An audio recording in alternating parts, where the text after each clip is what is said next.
जन्माष्टमी व्रत कथा स्कंद पुराण के मुताबिक यताति वंश के राजा उग्रसेन का राज चलता था। उग्रसेन का सबसे बड़ा पुत्र कंस था, जिसकी चचेरी बहन देवकी थी। कंस अपने ही पिता को जेल में डालकर स्वयं राज करने लगा। वही दूसरी ओर कश्यप ऋषि का जन्म राजा सूरसेन के पुत्र के रूप में यानी वासुदेव का जन्म हुआ। आगे चलकर वासुदेव का विवाह देवकी से संपन्न हुआ। देवकी को विदा करने के दौरान एक आकाशवाणी होती है, हे कंस, तू आज जिस बहन को इतने प्यार से विदा कर रहा है, कल उसी का 8वां पुत्र तुम्हारे मौत का कारण बनेगा।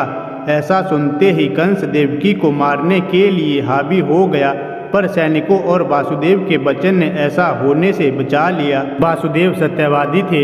इन्होंने कंस को वचन दिया कि वो अपना 8वां पुत्र सौंप देंगे। वासुदेव जी की बात मानते हुए कंस ने उन दोनों को बंदी बनाने का निर्णय लिया और उनके पास पहरेदार लगा दिए। इसके बाद कंस ने देवकी के सारे संतानों को मारने का प्रण कर लिया। निश्चयानुसार देवकी के 7 संतान कंस द्वारा मारे गए।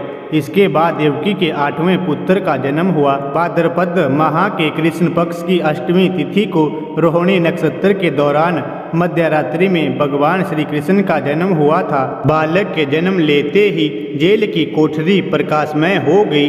साथ ही एक आकाशवाणी सुनाई दी कि तुम बालक को गोकुल में रह रहे नंद बाबा के यहाँ छोड़ जाओ। वहाँ एक कन्या का जन्म हुआ है, उसे तुम यहाँ ले आओ। ऐसा सुनते ही वासुदेव की हथकड़ियाँ खुल गई।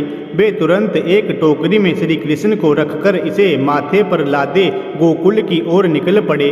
रास्ते में यमुना नदी बाल कृष्ण के चरणों को स्पर्श करने के लिए उफान पर आ गई। फिर चरण स्पर्श करते ही वो पुनः शांत पड़ गई। इस प्रकार वासुदेव ने अपने पुत्र को यशोदा मैया के बगल में सुलाकर वहां से कन्या लेकर वापस कारागार लौट आए। जेल के दरवाजे अपने आप बंद हो गए।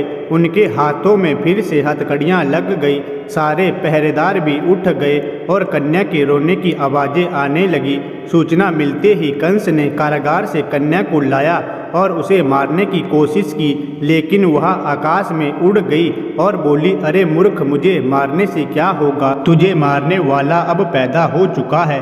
इसके बाद कंस ने श्री कृष्ण का पता लगाकर उसे मारने का खूब प्रयास किया। कई दैत्य राक्षस भेजे, लेकिन कृष्ण को कोई मार ना सका।